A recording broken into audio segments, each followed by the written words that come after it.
So in the last class we were talking about particle in a box. Simple सा Schrodinger equation लेकर हमने solve किया था. So this is that box and the size of this box मैंने इसको one dimensional लिया था. So this will be equal to x is equal to 0 to x is equal to L. Maybe x is equal to a या any parameter given, maybe given in different groups. So this is one particle. This is the free particle, and it can move inside this box freely, and that's why we can consider this v that u. I think u is infinite here, and this u will be infinite in this wall, and within this u, that potential energy term, this is equal to 0. This is the concept. इसका solution हम लोगों ने लेने की कोशिश किया था. तो सबसे पहले श्रोडिंगर इक्वेशन को इस पार्टिकुलर प्रॉब्लम के अकॉर्डिंगली हमने कन्वर्ट किया था. So that time independent Schrodinger equation will be checked because this is time independent phenomena. ये कितने टाइम पे हो रहा है इस तरह की कोई बातें नहीं कर रहे हैं. So this is time independent phenomena. So we will take time independent Schrodinger equation that is del square psi by del x square plus 2m by x cross square e minus u psi is equal to 0. And in this case, what we are taking is u is equal to 0 in this case. So what we will have is del square psi by del x square plus 2m e by x cross square psi is equal to 0. And then we have converted this as a constant.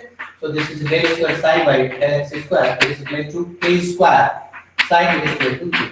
This is one simple differential equation जो तुम लोगों ने mathematics में पहले भी किया होगा. And in the solution we can assume the solution of this equation. This is assumed as psi is equal to a sin kx plus b cos kx. अब इसके लिए फिर हम ये जो दो कोफिशिएंट है a और b, इसकी वैल्यू कैलकुलेट करने के लिए हमने दो बाउंड्री कंडीशन यूज किया था. And the boundary conditions are here.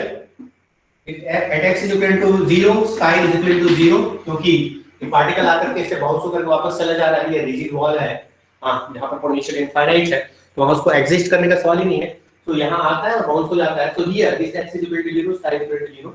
And second, in this point also, second boundary that x is equal to L, psi is equal to 0. ये दोनों पैरामीटर हम यहाँ पे पुट करते हैं. तो पहले जब हम फर्स्ट बाउंड्री कंडीशन हमने लिया तो ये b की जो वैल्यू है वो 0 आया.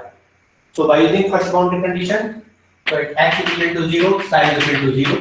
So this is 0 is equal to a sin 0 plus b cos 0, and you know this is 0, so this parameter is cancelled.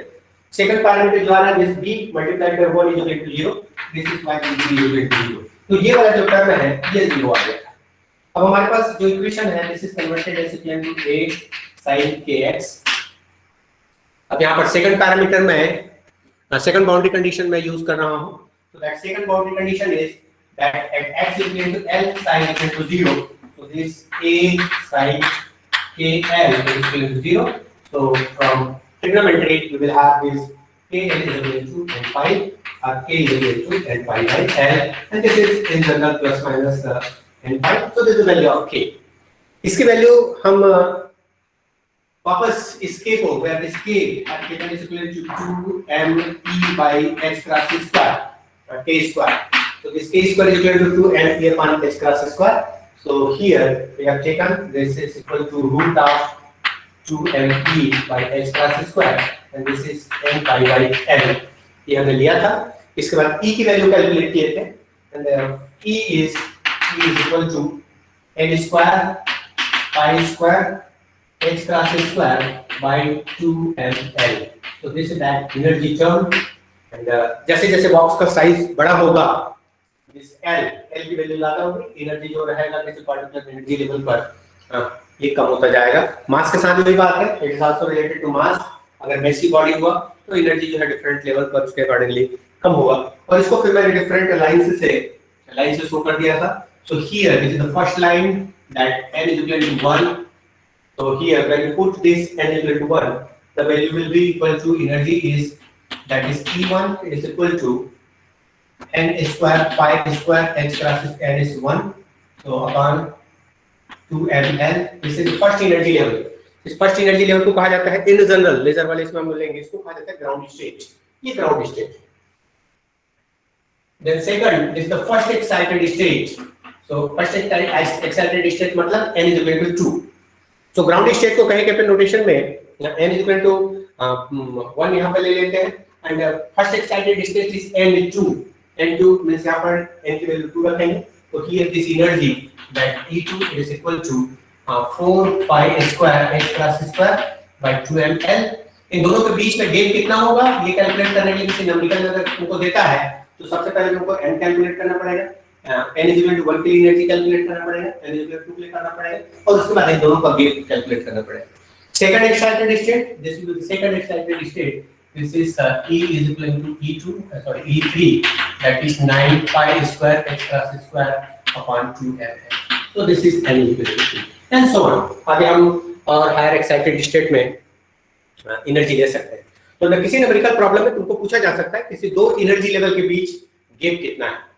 Ground state first excited state, second excited state, third excited state, इसके accordingly होगा. तो जब कभी भी तुमको first excited state, second excited state अगर पूछा जाए, कहा जाए तो तुमको तुरंत समझना है ग्राउंड स्टेट मतलब n is equal to 1, first excited state n is equal to 2, second excited state n is equal to 3. उसके अकॉर्डिंगली तुमको उसको सॉल्व करनी है. Anyway, so this is energy. अब यहाँ पर इस कांस्टेंट की वैल्यू कैलकुलेट करने के लिए हमारे पास k तो आ गया. इस कांस्टेंट की वैल्यू कैलकुलेट करने के लिए फिर मैं नॉर्मलाइजेशन कंडीशन का इस्तेमाल किया था. तो दैट नॉर्मलाइजेशन कंडीशन जिसका इंटीग्रेशन तुम लोगों ने किया,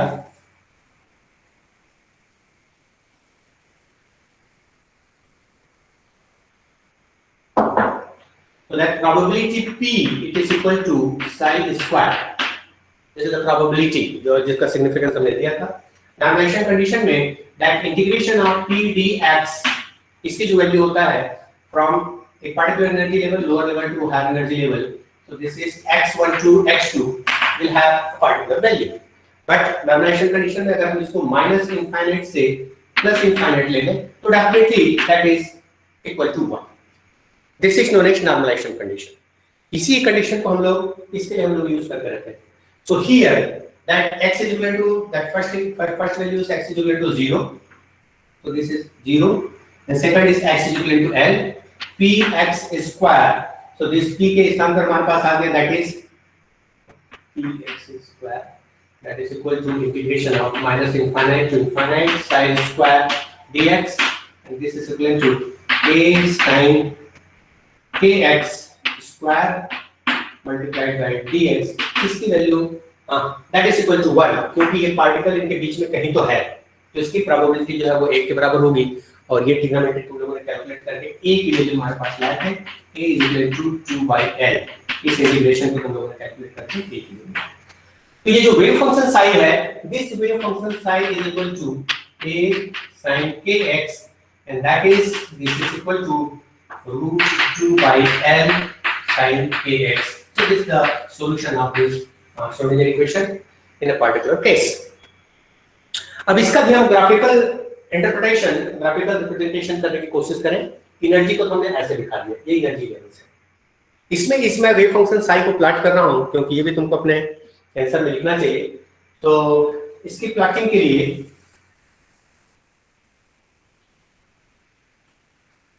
and here k is equal to n pi by l. So I should write psi is equal to root 2 by l sin n pi l x. This is the term.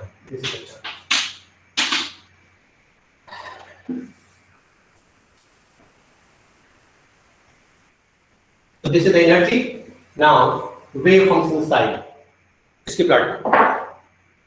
So this is that boundary condition and this is that box x is equal to 0 to x is equal to L and first energy level is the first energy level, this is the second energy level and this is the third energy level. I am representing n is equal to 1, n is equal to 2, n is equal to 3. So here n is equal to 1. अब इसकी plotting के लिए this will be the term n is equal to 1, n is equal to 2 this is n is equal to 2 and n is equal to 3, this will be n is equal to 3. अब ये कैसे आ रहा है? हाँ, इसके लिए थोड़ा सा ये साइन वाले फंक्शन को जानना चाहिए। दूसरा, हम थोड़ा सा इसके साथ भी थोड़ा प्ले कर सकते, खेल सकते हैं। लैम्डा का डेफिनेशन जानते हैं, तो this k is equal to n pi by l, k is equal to 2 pi by lambda, this is equal to n pi by l. So lambda और l के बीच में जो रिलेशन है वो यहाँ से क्लियर हो रहा है। So this lambda is equal to कितना रहेगा? lambda is equal to, तो pi will be cancelled, तो pi cancel हो गया। So l is equal to lambda by 2 multiplied by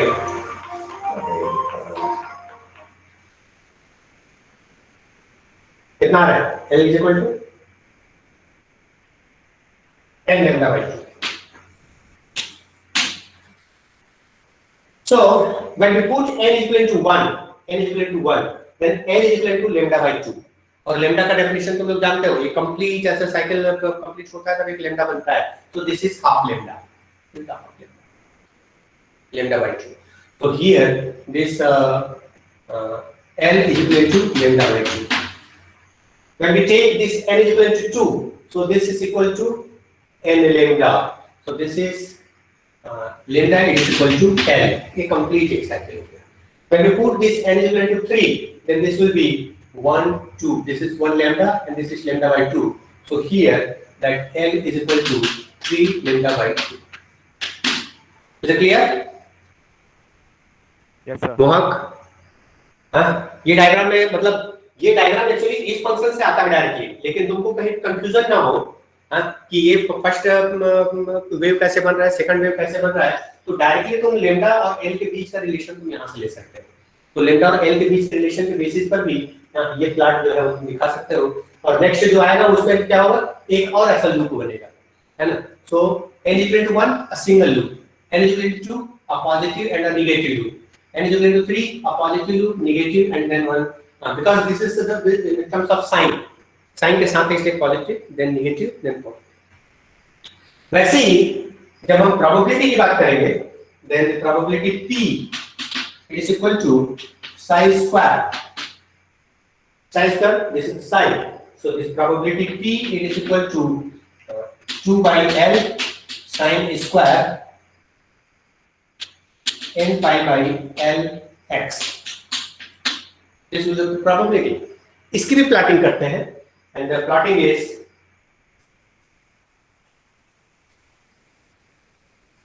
अब ये स्क्वायर में हो रहा है, तो यहाँ पर ये जो नेगेटिव टर्म्स है, ये नेगेटिव टर्म से नेगेटिव नहीं रहेगा, क्योंकि स्क्वायर करने से भी पॉजिटिव हो जाएगा।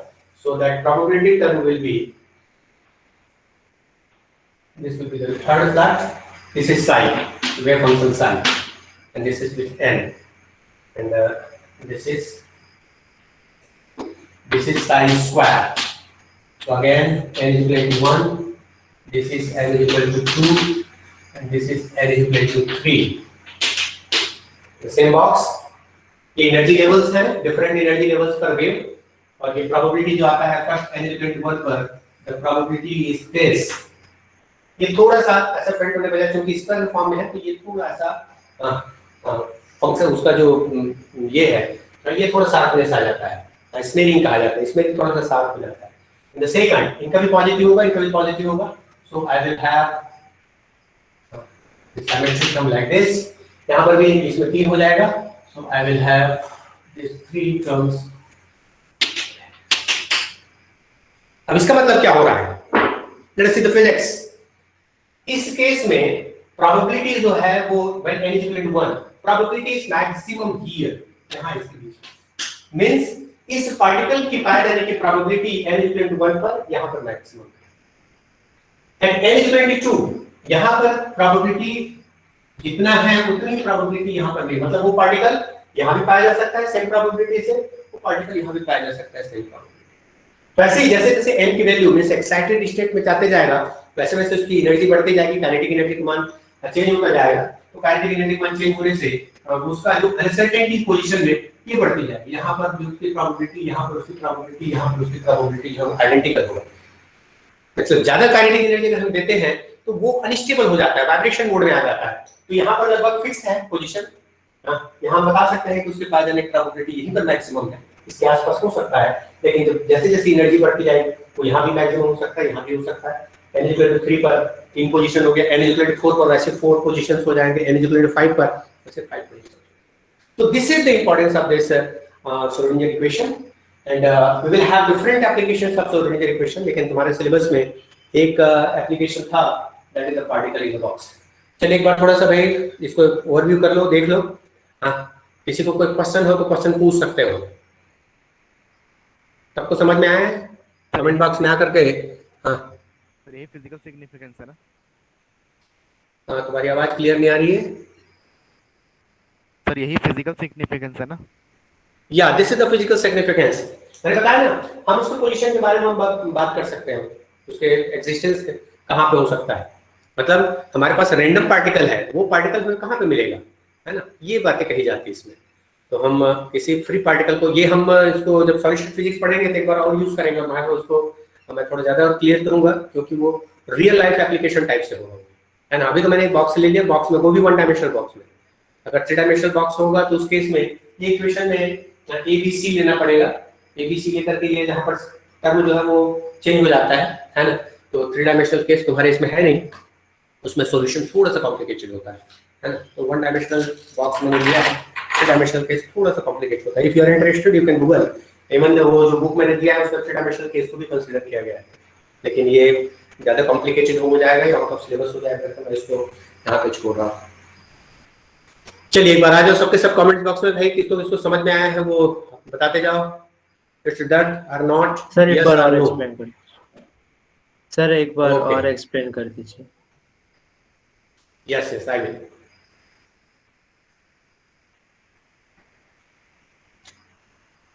जहर अहमद को भी समझ में आ गया? ओके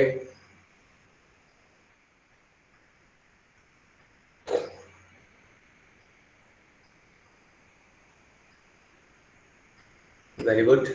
तो अगर ये क्वेश्चन अगर कोई आता है तुमको लिखने के लिए, है ना, कि describe that by using that Schrodinger equation, describe the concept of particle in a box, तो तुमको आंसर कहां तक लिखना चाहिए। हालांकि एकदम क्लियर कट उसमें मेंशन नहीं रहता कि तुमको कहां तक लिखना है, लेकिन जब कभी तुम उसमें साइज निकालोगे तो साइज पर उसकी प्रोबेबिलिटी, क्योंकि फिजिकल सिग्निफिकेंस ये है, तो साइज पर तक तुमको इसको ड्रॉ करना चाहिए। चलिए एक बार फिर मैंने क्या क्या किया, स्टेप्स देखो, सोचो हमने किस सीक्वेंस में किया। सबसे पहले हमने पार्टिकल लिया, ये पार्टिकल फ्री पार्टिकल है जिसके लिए पोटेंशियल एनर्जी का मान 0 होगा, क्योंकि वो पूरी तरह से फ्री है, एग्जिस्ट उसको कहीं पे वो फिक्स नहीं है, फ्रीली वोलेटाइल है ना। सो this is free particle, potential energy 0। तो हमने सबसे पहले टाइम इंडिपेंडेंट श्रोडिंगर इक्वेशन लिया, उसमें u की वैल्यू मैंने 0 रखा। उसके बाद जो टर्म था उस टर्म को मैंने k² के टर्म में कांस्टेंट लेकर के, तुम लोगों ने डिफरेंशियल इक्वेशन किया हुआ है मैथमेटिक्स में, तो उस डिफरेंशियल इक्वेशन के अकॉर्डिंगली, बहुत बढ़िया डिफरेंशियल इक्वेशन था, उसके अकॉर्डिंगली मैंने उसका एक सॉल्यूशन एज्यूम किया, और उस सॉल्यूशन में मेरे पास 2 फंक्शन थे, एक साइन फंक्शन और दूसरा कॉस फंक्शन। उस असम्पशन में 2 कोएफिशिएंट थे a और b। उसको सॉल्व करने के लिए मैंने फिर 2 बाउंड्री कंडीशन लिया। एक मैंने लिया था x = 0 टू psi = 0, यहाँ पर इससे मेरे को b = 0 मिली है इस केस में। और सेकंड जब बाउंड्री कंडीशन मैंने यूज किया x = l and psi = 0 normalization condition के साथ, तो यहाँ पर मुझे सेकंड कोएफिशिएंट a = मेरे को दैट a = 2/l, ये कोएफिशिएंट। इन दोनों कोएफिशिएंट को वहां पर थोड़ा सा इंटीग्रेशन, थोड़ा मैथमेटिक्स किया है, और ट्रिग्नोमेट्री लिए, थोड़ा सा इंटीग्रेशन लिए, और उसका वैल्यू उसको लेने के बाद फिर हमारे पास जो वेव फंक्शन आ रहा था, that wave function is equal to a sin kx and this is equal to √2/l sin n/l x। इसके बाद नेक्स्ट स्टेप आता है हमारे पास प्लॉटिंग की बारी। तो हमने 3 प्लॉट लेके रखे हैं, 1 2 3। फर्स्ट में हमने लिया है एनर्जी।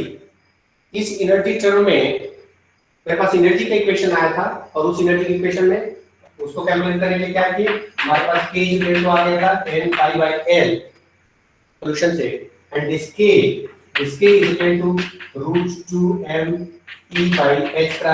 ये टर्म हम लोग असम्पशन में लिया था, इन दोनों को कंपेयर करने के बाद फिर एनर्जी का टर्म आया था, and that energy term is n² π² h² 2ml। n की वैल्यू 1 रखने पर ये 1 हो गया, 2 रखने पर 4 हो गया, 3 रखने पे 9 हो गया, और इसके अकॉर्डिंगली हमारे पास डिस्क्रीट एनर्जी लेवल्स हैं। ये वही एनर्जी, इसी तरह की एनर्जी लेवल्स हैं जैसे हम लोगों ने हाइड्रोजन के केस में लेते हैं, डिस्क्रीट एनर्जी लेवल्स। कंटीन्यूअस नहीं है, कंटीन्यूअस नहीं है, डिस्क्रीट है, स्टेपिंग है। तो these are known as the discrete energy levels. Next फिर बारी आती है the plotting of wave function psi. This is wave function psi, ये वेव फंक्शन साइन, इसकी प्लॉटिंग या तो तुम उसको n इक्वल टू 1 2 3 रख करके ये प्लॉटिंग कर सकते हो। ये कंप्लीट साइन वेव बन रहा है, ये 3 टाइम्स 3 लूप बना रहे हैं, तो ये साइन का फंक्शन ही है। यहाँ पर दूसरा तरीका मैंने जो बताया उसमें ये था कि k की वैल्यू इतना है, इसको अगर बाय तुम हमारे पास k equal to 2 pi by lambda जो हम लेकर के चलते हैं उसके साथ अगर कंपेयर करोगे तो दिस द रिलेशन लैम्डा और उनके बीच का रिलेशन आता है। तो this L is equal to n lambda by 2, ये रिलेशन आता है। तो n की वैल्यू 1 रखो तो ये आ गया, n की वैल्यू 2 रखो तो ये 2 लूप हो गए, कंप्लीट वेव बन रहा है। n is equal to 3 रखो तो ये 3 लूप हो गए। इसके बाद साइज स्क्वायर की बारी आती है, मींस इसको स्क्वायर करना है, स्क्वायर करना है। ये term, this is the probability term जो फिजिकल सिग्निफिकेंस बताता है, उस पार्टिकल के एग्जिस्टेंस के बारे में बताता है। तो this p is equal to root of this, तो this is 2 by l sin का इसका स्क्वायर के टर्म।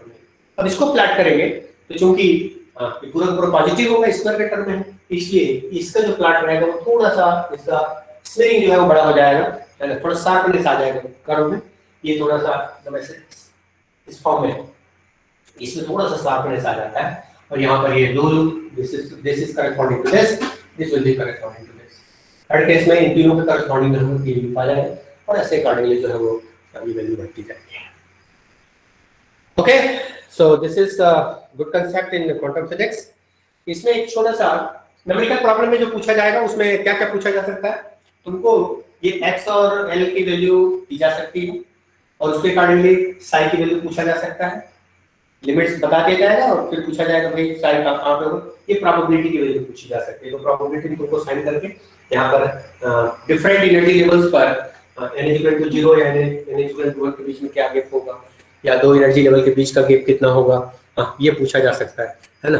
तो उस बुक्स में देखना, मैं असाइनमेंट में इसमें क्वेश्चंस डाल दूंगा, एक आध क्वेश्चंस इसमें दिख रहा है क्या, let me see, let me check.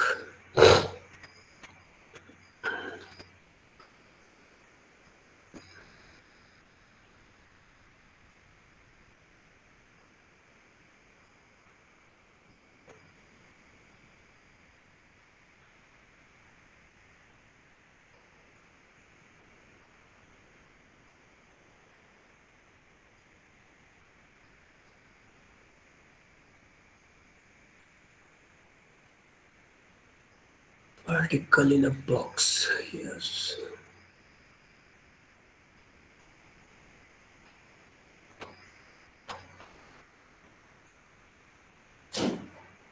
एक छोटा सा प्रॉब्लम दिया है, find the probability that a particle trapped in a box L wide can be found between 0.45 L and 0.55 L for the ground state and first excited state. So simple से problem अपन discuss कर ले, क्या करना है उसमें।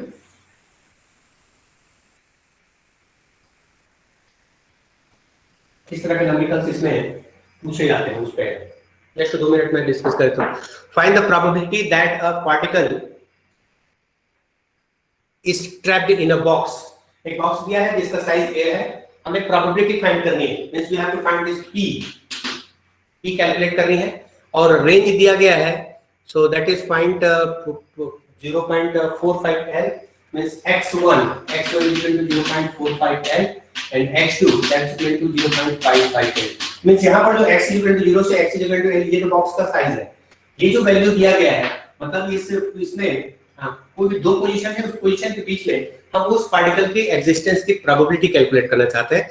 और वहां पर एक चीज है, उसमें दो स्टेट दिया गया है, मतलब n is equal to 1 ground state and second n is equal to 2, ये इन दोनों स्टेट में उसको फाइंड करने की प्रोबेबिलिटी कितना होगा ये कैलकुलेट करना है। सिंपल सा प्रॉब्लम है, तुमको p कैलकुलेट करना होगा। So this p is defined as equal to integration of psi dx psi square dx। This is from x1 to x2।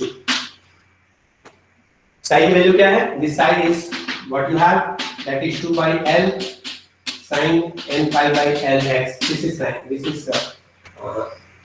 it's all. So first P1 जब calculate करोगे, P1 calculate करोगे तो यहाँ पर n equal to 1 रख करके उसको solve करना पड़ेगा. You have to integrate it. थोड़ा सा मैथमेटिक्स करना पड़ेगा. So and for P is equal to 2, you have to take n is equal to 2 and you have to integrate this. Square करते हैं. So here you have to put this term which is square two times. P1 के case में भी और P2 के case में, और x1 की वैल्यू 0 to 45 और x2 की वैल्यू 0 to 55 लिमिट रख करके उसको इंटीग्रेट करना है. जो वैल्यू आएगा that will be the answer. तो ये तुम सिंपली कर सकते हो, बस थोड़ा सा मैथमेटिक्स है, थोड़ा इंटीग्रेशन है. चलिए एक छोटा सा टॉपिक इसमें बच गया है, उसको कंप्लीट कर देते हैं. Let us conclude this unit.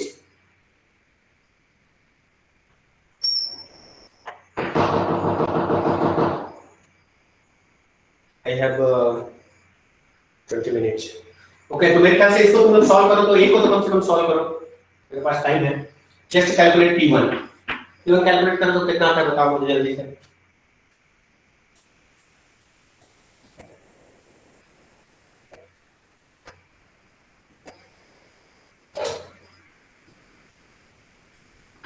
Calculate P1 और आंसर बताओ मुझे.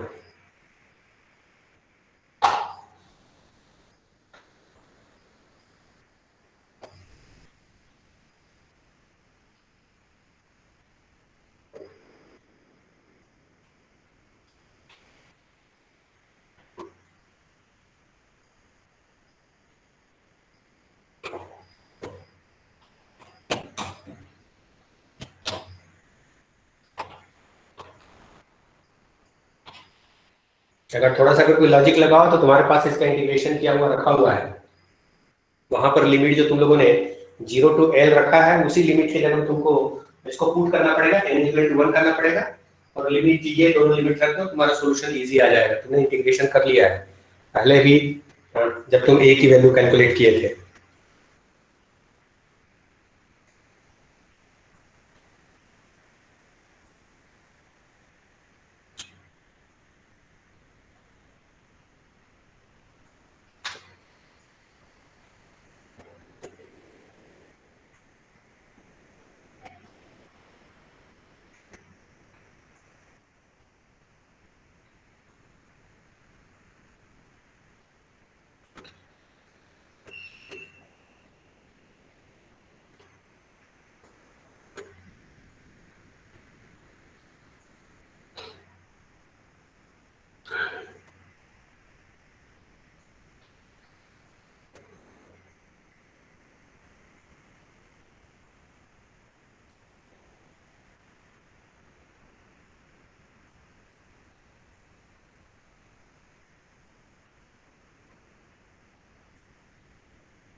जिसका आंसर आते जाएगा बताते जाना भाई.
हो गया?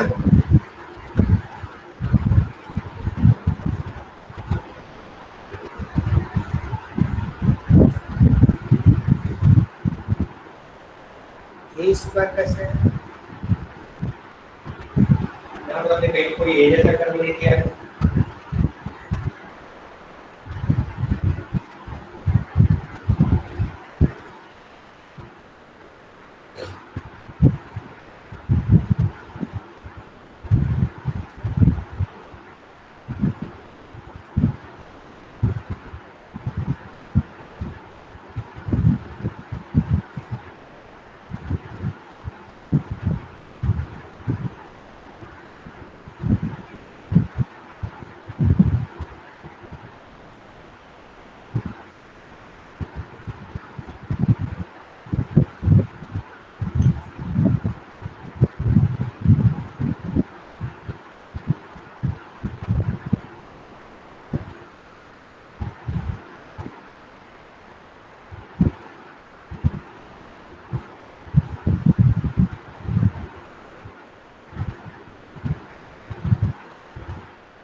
Okay, so I think it is taking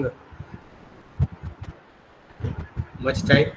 तो इसको असाइनमेंट के फॉर्म में करना, मैं इसको असाइनमेंट में दे दूंगा, है ना, लेकिन करना जरूर क्योंकि इम्पोर्टेंट पार्ट है और इसी तरह क्वेश्चन जो है वो इसमें न्यूमेरिकल से पूछा जाएगा, तो इसी तरह का न्यूमेरिकल से होगा। चलिए, so the last topic of this particular unit, that is the expectation value. इसमें भी कुछ अच्छे न्यूमेरिकल्स आते हैं, शॉर्ट नोट्स के फॉर्म में कभी-कभी पूछा जा सकता है। So this is expectation value. Expectation value. So ये expectation value, हमारे पास अगर वैल्यू कोई पार्टिकल है और उस पार्टिकल की पोजीशन के बारे में हम जानकारी लेना चाहते हैं, तो हम wave function, Schrodinger wave function psi लेते हैं। So this psi, this is x equal to x and t, और जैसे कि हमने कहा है कि ये जो वेव फंक्शन साई है, ये उस पार्टिकल के बारे में पूरी जानकारी देता है। पूरी जानकारी मतलब उसके पोजीशन के बारे में बताएगा, उसके एनर्जी के बारे में बताएगा, उसके मोमेंटम के बारे में बताएगा। सारी जानकारी जो है वो इस वेव फंक्शन साई पे बेस्ड होता है, और उसके लिए हालांकि हम उसके लिए श्रोडिंगर वेव इक्वेशन यूज करते हैं। तो श्रोडिंगर वेव इक्वेशन, और जिसमें ये वेव फंक्शन साई है, इससे हम उस पार्टिकल के सारे इंफॉर्मेशन दे सकते हैं। अब यहाँ पर मैं उसके पोजीशन के इंफॉर्मेशन के बारे में बात करना चाहता हूँ। अगर मेरे पास एक पार्टिकल है और उस एक पार्टिकल का पोजीशन अगर को मैं कैलकुलेट करना चाहूँ तो मैथमेटिकली मुझे कैसे करना होगा? वो पार्टिकल इसमें किसी पार्टिकुलर एनर्जी स्टेट में यहाँ वहां कहीं पर भी हो सकता है। तो उसका जो प्रैक्टिकल मेथड है वो क्या करते हैं, हम इसी वेव फंक्शन साइन में बहुत सारे पार्टिकल ले लेते हैं और बहुत सारे पार्टिकल को लेकर के उसके पोजीशन को एक्सपेरिमेंटली मेजर करते हैं और उसका फिर एवरेज करते हैं। या मुझे ऐसा कहना चाहिए कि I have so many particles, बहुत सारे पार्टिकल्स, पार्टिकल के ग्रुप्स हैं। Let's say this n1 particles at x1 position पर n1 particles है, n2 particles that is at position x2, वैसे n3 particles that is position at x3 and so on। ऐसे बहुत सारे पार्टिकल, ग्रुप ऑफ पार्टिकल्स हैं। अब इसका averaging करना होगा, तो this averaging is x bar is equal to, ये तुम लोगों ने स्टैटिस्टिक्स में इस तरह की चीज पढ़ा जाता है। So this is n1 x1 plus n2 x2 plus n3 x3 and so on upon n1 plus n2 plus n3 and so on। Simple सा मैथमेटिकल टर्म ये होता है और इसी टर्म को नाम दे दिया जाता है this is known as expectation value. ये एक्सपेक्टेशन वैल्यू। अब इसको quantum mechanical point of view से कैसे कन्वर्ट करते हैं? ये तो ये सिंपल मैथमेटिक्स में जो हम लोग करते हैं इसको याद इसको हम लोग समेशन के फॉर्म में लेते हैं summation ni xi upon summation ni ऐसा मैथमेटिक्स में this is ni। So here i is equal to 1 to n। Statistics में या सिंपल मैथमेटिक्स में एवरेजिंग में हम लोग ऐसे कर लेते हैं this is the expectation value. लेकिन जब हम इसी को एक सिंगल पार्टिकल के लिए अगर लेते हैं तो ये प्रोबेबिलिटी फिजिक्स में या क्वांटम फिजिक्स में for a single particle this n and it is converted and is given in terms of probability p। इसको probability p के टर्म में लिखते हैं means that is equal to integration of psi square dx from a particular energy level one state to x1 to x2। अब इस term को मैं इसके हिसाब से रिप्रेजेंट करने की कोशिश कर रहा हूं। So this x bar, this is the probability, it is equal to n के जगह में मुझे लिखना है that the probability term psi square dx x तक मुझे यहाँ रखना ही पड़ेगा। So this is the x1 upon probability of this psi square dx। This is the probability mathematical। Sorry, this is the expectation value। ये expectation value। और ये जो x है, इस x को नाम दे दिया जाता है this is known as operator। इसको ऑपरेटर कहते हैं and this is corresponding to position, so this is known as position operator। इसको position operator कहते हैं। Actually this is represented by x cap। मैं ज्यादा डिटेल क्वांटम फिजिक्स में नहीं जा रहा हूं क्योंकि ऑपरेटर पे अलग से लेक्चर की जरूरत पड़ती है, लेकिन सिंपल मैं इंट्रोडक्शन दे दे रहा हूं। So this expectation value x bar is equal to integration of x, this is x operator, psi square dx upon integration of this psi square dx। अगर मैं limit minus infinite two plus infinite ले लूं तो minus infinite two plus infinite में इसकी जो value हो जाता है वो 1 के बराबर हो जाता है। तो ये जो वैल्यू रहता है वो सिर्फ इतने के बराबर हो जाता है। तो चलिए फ्रॉम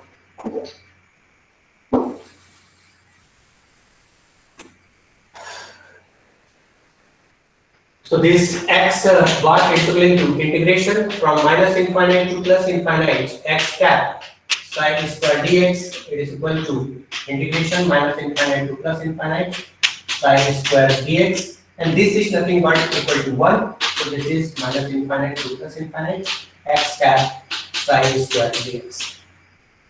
अब जैसे मैंने कहा था कि इस वेव फंक्शन से पोजीशन, तो ये हो गया पोजीशन के लिए। मैंने ये भी कहा कि इससे हम एनर्जी कैलकुलेट कर सकते हैं, तो इससे हम एनर्जी भी कैलकुलेट कर सकते हैं। उसके लिए क्या करना पड़ेगा, ये जो ऑपरेटर है इस ऑपरेटर को हमें एनर्जी ऑपरेटर के टर्म में कन्वर्ट करना पड़ेगा। इससे हम मोमेंटम कैलकुलेट कर सकते हैं, तो यहाँ पर मुझे मोमेंटम लिखना पड़ेगा। तो for energy that E bar this is equal to minus infinite or whatever that limit is, this is energy operator, so psi square dx by integration of psi square dx। अगर limit minus infinite से infinite हो तभी इसको 1 रखना, लेकिन अगर limit अगर आपको कोई फिक्स वैल्यू दिया गया है तो इस केस में इसकी वैल्यू 1 नहीं होगा, वो आपको कैलकुलेट करना पड़ेगा। यहाँ पर ये एनर्जी ऑपरेटर हो गया। मोमेंटम कैलकुलेट करने के लिए this momentum operator this is equal to p operator psi square dx by integration of psi square dx। ये सब डिफरेंट एक्सपेक्टेशन वैल्यू है। अब यहाँ पर ये e कैप क्या होगा, p कैप क्या होगा, ये हम लोगों ने कैलकुलेट किया है।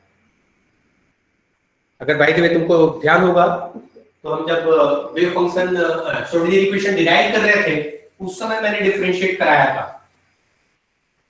वेव फंक्शन श्रोडिंगर इक्वेशन का सॉल्यूशन के समय। So psi is equal to a exponential of -i by x class et minus px, ये मैंने लिया था। एक बार डिफरेंशिएट किया तो this was del by del t is equal to a exponential of -a by x plus et minus px multiplied by this is minus a by x t। अगर मैं इसको this is equal to minus I by h t psi, psi को दोनों तरफ में हटा दो और इसके लिए सॉल्व कर दो। तो this E cap is equal to minus h upon h cross by i and del by del t।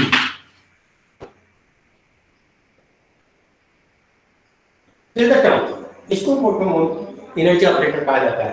तो यहाँ पर जो टर्म लिया जाएगा this is that energy operator. अगर मोमेंटम लेना होगा तो मैं इसको p x के रिस्पेक्ट में डिफरेंशिएट करूंगा। So this is the del psi by del x it is equal to a exponential of minus i by h plus pt minus px multiplied by plus i by h plus p। so that is i by h cross p sin। इसको p के लिए sin cancel करूंगा। so this p cap it is equal to इधर transfer कर दें h upon i del by del x। this is the momentum operator। तो जब मैं ये एनर्जी एक्सपेक्टेशन वैल्यू कैलकुलेट करूंगा तो मैं ये क्या रखूंगा, ये कैलकुलेट करूंगा तो ये रखूंगा और सिंपल से मैथमेटिकल करके मैं एक्सपेक्टेशन वैल्यू कैलकुलेट कर सकता हूं। तो इस पे कुछ न्यूमेरिकल प्रॉब्लम करके देखना, मैं तुमको असाइनमेंट के फॉर्म में ये दे दूंगा। हालांकि ये तुम लोग का आंसर जो है वो a स्क्वायर के टर्म में कैसे आ रहा है प्रज्ञा? ये जैसे टर्म उसमें दिया था a तुम क्या उसमें ये दिया हुआ है सॉल्यूशन ही है, वो सॉल्व प्रॉब्लम मैंने दिया था उसको चेक करना वहां से मैंने कहां पे मिस्टेक है। उसमें आंसर जो है वो 19 पॉइंट समथिंग कुछ परसेंट आ रहा था। ओके तो ये एक्सपेक्टेशन वैल्यू तुमको शॉर्ट नोट्स के फॉर्म में आ सकता है या न्यूमेरिकल प्रॉब्लम के फॉर्म में आ सकता है। यदि यहाँ पर लिमिट अगर कोई दिया हो तो तुमको दोनों को सॉल्व करना पड़ेगा, या माइनस इनफाइनाइट तो प्लस इनफाइनाइट दिया हो तो तुमको इसको 1 के बराबर लेना पड़ेगा क्योंकि वो नॉर्मलाइजेशन फंक्शन है। Okay clear? चलिए अटेंडेंस दे डालोगे, नेक्स्ट क्लास की तैयारी हो जाएगी।